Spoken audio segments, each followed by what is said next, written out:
meninas, tudo bem com vocês? Espero que sim. Bom, no vídeo de hoje eu vim aqui fazer um vídeo que é top 5 esmaltes favoritos.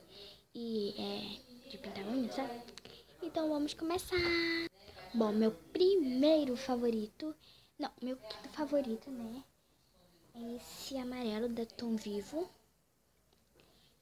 né? Tá escrito Fashion e é Dama. Vou mostrar a cor pra vocês. É que a minha mãe tá conversando com meu primo, tá?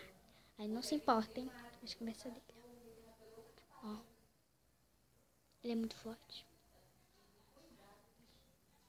Eu amo essa cor. Quando a gente passa uma vez, fica bem fraquinho. Então, é um pouquinho fraco. E o meu quarto é...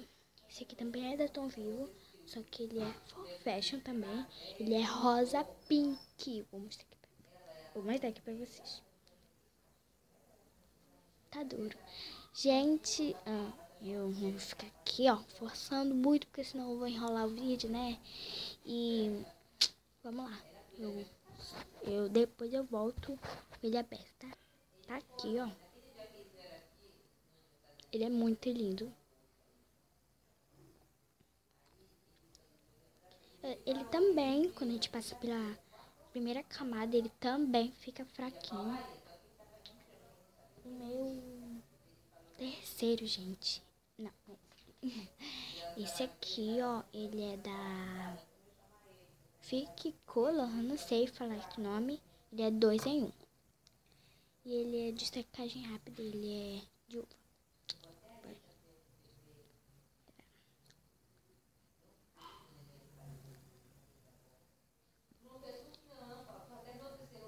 Aqui, ó. Ele é um roxinho, não sei se vocês bebem. A cor dele. Né?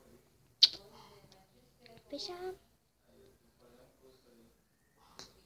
O meu quarto. Não, o meu segundo favorito é esse aqui, ó. Ele é muito lindo, gente. Ele é perolado. Aqui tá escrito gelado. Tá, dá pra ver, né? Porque eu tô filmando pra cá, pra mim, né? Então, ó, peraí.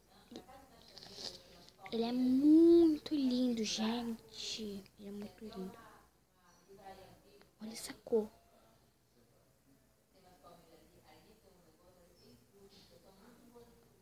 Né? Ele é um perolado, sabe?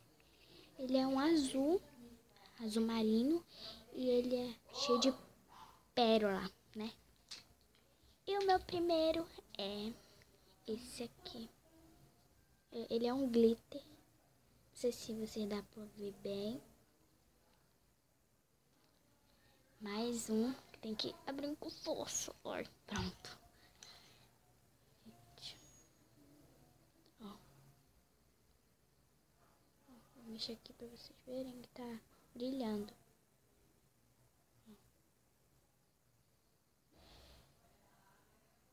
Né? Não sei, ó, gente. Não sei se dão pra ver bem. Mas amanhã, né? Eu acho que amanhã eu vou tentar fazer. Bom, então é isso. Espero que vocês tenham gostado. Se você gostou, se inscreva no canal. Beijo pra todos vocês. Tchau, até o próximo vídeo.